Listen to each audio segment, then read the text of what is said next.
some sort of just easy-going, fun-loving sort of guy. Big blazing, 22 years old, February the 9th, 1941. I got out of high school, man. I've been around about as long as I can remember, man. It just seems like something basic in this life sort of, something in there that just doesn't go. Well, anyway, when I was born, my father wanted to call me Aloysius, but my mother had the upper hand, so they just called me Bruce. And threw on Gordon, since that was the family name. And after getting out of high school, I went to college for a semester CCNY.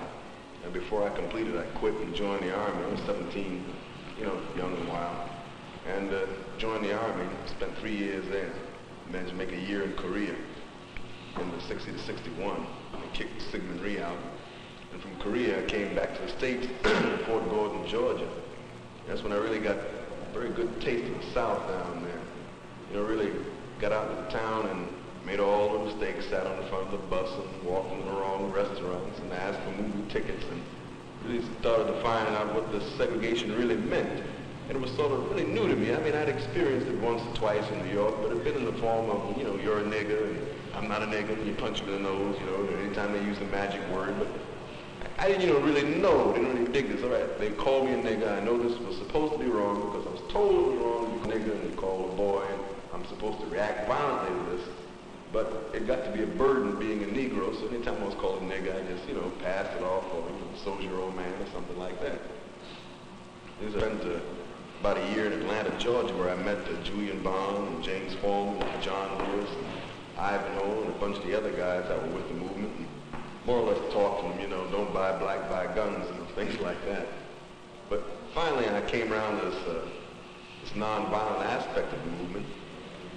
And I got more and more interested, and so I quit school. I was going to I just transferred out of Morris Brown to Clark, and quit school and quit the job I had out at Lockheed Aircraft Corporation and became a field secretary for the Student Nonviolent Coordinating Committee. To tell you the truth, I could care less about this town of Selma. I don't tend to live here. There's very little here that interests me. I'm not that much interested in the people. But if I'm to become someone, somebody else must be something. I can only find me through finding someone else. Self-seekers seldom find themselves. Human beings, to be able to relate to another human being, to be able to think with another human being, to be able to enter into some sort of relationship with another human being, to be able to see the tree as he sees it. No two men ever see the same tree.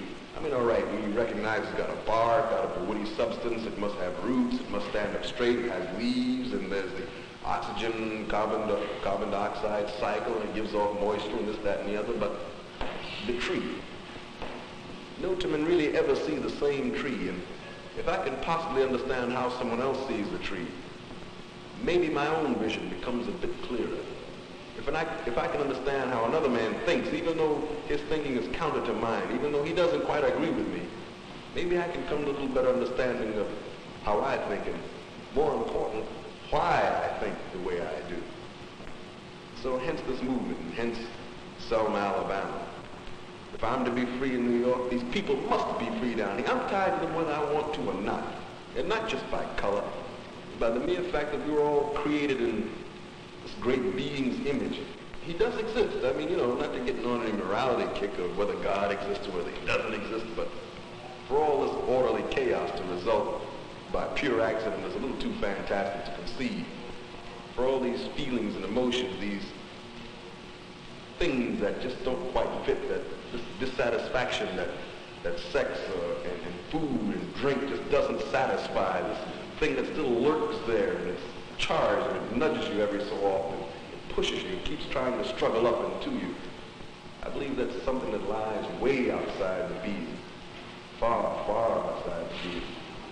All right, it sounds like straight melodrama, you know what I mean? But it's there, let's face it. This is what causes the whites to react as they do down here. Something else is tugging at them.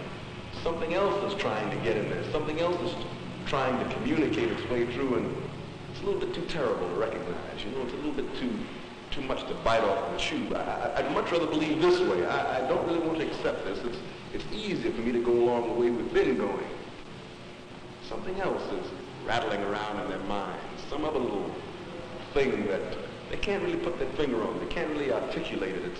It's the ghost that always lies in the peripheral vision. Every time I try to swing my vision around to focus on it, it always moves behind a boulder or a stump or disappears just over the horizon. But it's there, and it's maddeningly there. And either I must get it or remove it, one or the other. Either I must have it or wipe it out, destroy it. And me with my black skin and my woolly hair personifies this little thing that keeps dodging, ducking out of the way. But the only trouble is I don't dodge and duck. I stand right there. And the only thing they can do now is either close their eyes and ignore the problem. The Negroes here are happy. We got happy race relations here in this state and in this city for more than 100 years. Or either reach out and try to violently crush it down. Throw a bomb in the church. Throw poison candy at children. Use cattle prods on demonstrators and pack them into filthy jails. But it just doesn't work. No matter how happy they say I am, I'm not. No slave can ever be really happy except if the slave just becomes utterly lost. And this is a vile thing. I'm not going to go back to that place. And don't want to take over what the whites have here. I don't want all those ulcers and pains. All I want to do is just exemplify me. Just be me. If me wants to kick off the shoes and run through woods, let me do it. If me wants to spout poetry at the moon, let me do it. If me wants to go in here and just sit down and look at the four walls and not bother anybody, then let me do it. And don't tell me I can't because, boy, you're black. Don't tell me I can't because your hair is woolly or your eyes are slanted or your lips are too thick or your nose is too big. That's all I want. I don't necessarily want to sit next to a white person on the bus or not. You know, whites smell a little bit too sometimes when they don't bathe. You understand me? I don't necessarily want to work next beside whites because I'll tell you the truth, whites are lazier than we are. We've got to work to make the little bit of money that we're going to have. You people don't have to. You got this big union to take care of you and everything, you know. You got Social Security to pay you off. But we're not really making enough to make ends meet as is. And so we really got to slave hard if we want to go down to the Splo House or the Shine House, you know, to get a little drink and then run around to the other houses to have a little fun here and there also. We got to really work. So we can't afford to be lazy.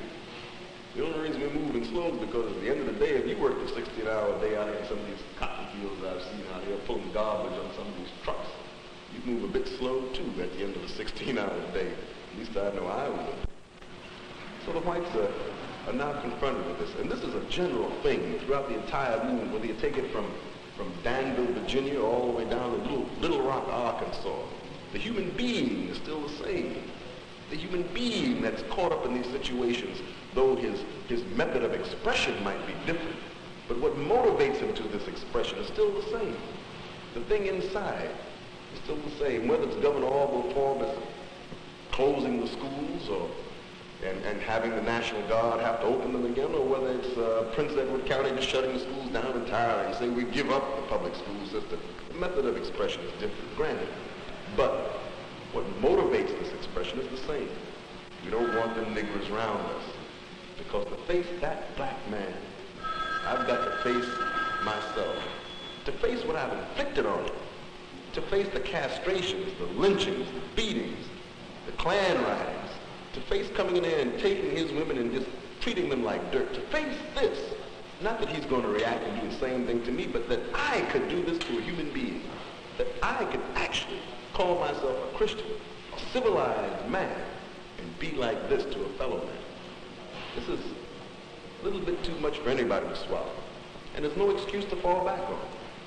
We didn't have any war or fight with you to cause you to put us down like this. We didn't have any big rebellions or uprisings or want to change your way of life so radically to make you do this. It was your own greed and cheap labor that made you want to do this. It was you selling yourself out for a buck and King Cotton that made you take a human being and mutilate him. Now, this is just a plain, simple fact. I can't see anything else for it. I don't see why else you need slaves except to work.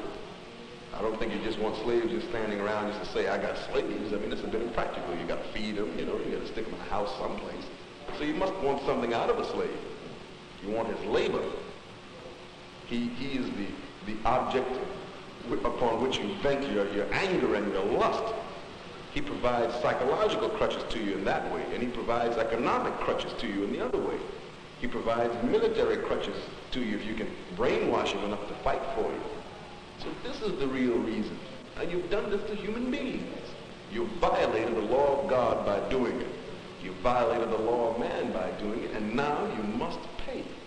But even then you're getting off light, in that you don't have to pay physically. You're getting off light, but you're getting off really heavy, in that you have to pay by a spiritual awakening. You have to pay by a mental awakening. And this is sometimes a very hard price to pay. Now, how is all this applicable here in Selma, Alabama? Well, we tried street demonstrations. Street demonstrations were put down quickly and harshly. Al Lingo moved in with his cattle prods. The sheriff deputized 300 men, great big posse now. They filled the county jails. They filled the city jails.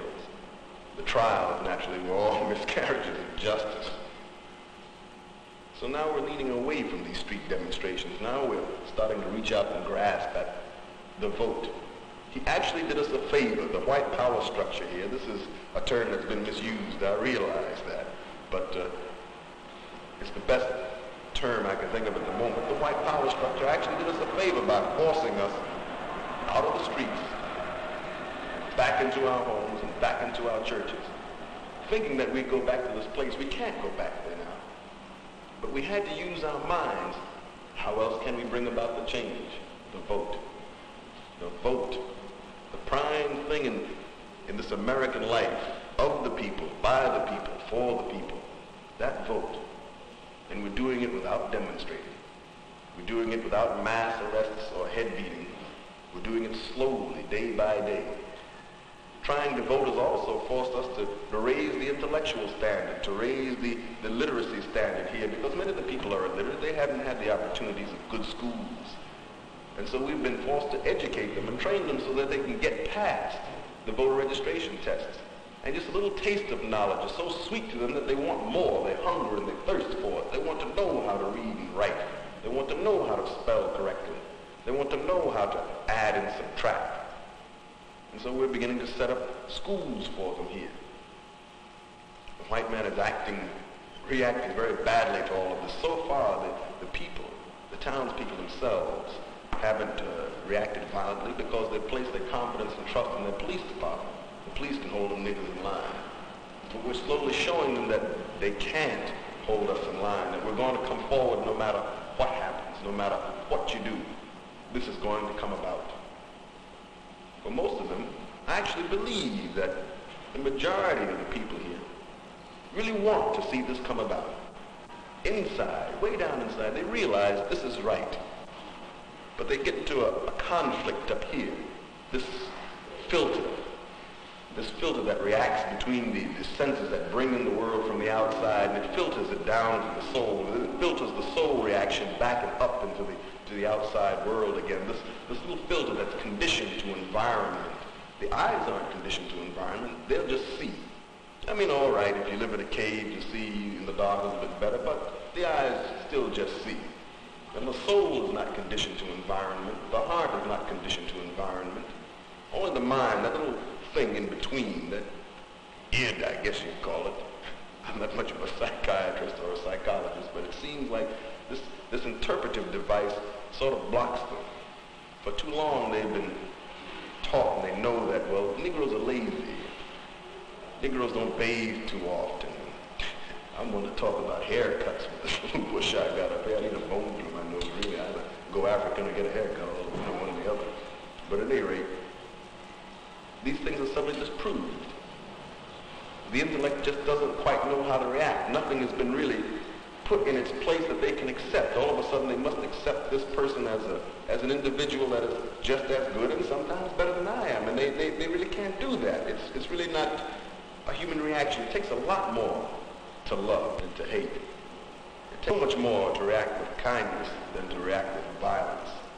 It really calls for an exercising of the mind, the heart, and the soul in a unison, in a symbiosis that gives rise to an actual individual instead of just to a violent beast that really doesn't mean much one way or the other. So far things have been more or less feeling their way here in Selma at this particular point. They didn't really know how to react. Would the Negroes come back again to register to vote? And we have. Would they continue coming in such a greater number? And we have. And now it's more or less, we're waiting for the white reaction. Will they react violently? Will they try to counter our moves in one way or another? We know they're going to counter our moves. We know they're going to do something, but really don't know what. If I may predict and project a bit, they're going to react violently for a while. And then they're finally going to accept it. Somebody's going to call a halt to the violence, and they're going to look around at the wreckage and begin to rebuild again, begin to piece it back together again. This is ultimately what we're working for, this coming together. And we're trying to do it politically, we're trying to do it socially, we're trying to do it without violence, but it's the whites that are actually pushing to violence. It's the whites that are actually suddenly reacting because they're also afraid that we're going to inflict on them what they know they have inflicted on us. And we're not going to. I don't want revenge. Revenge is silly. The solution to this entire problem is so maddeningly simple.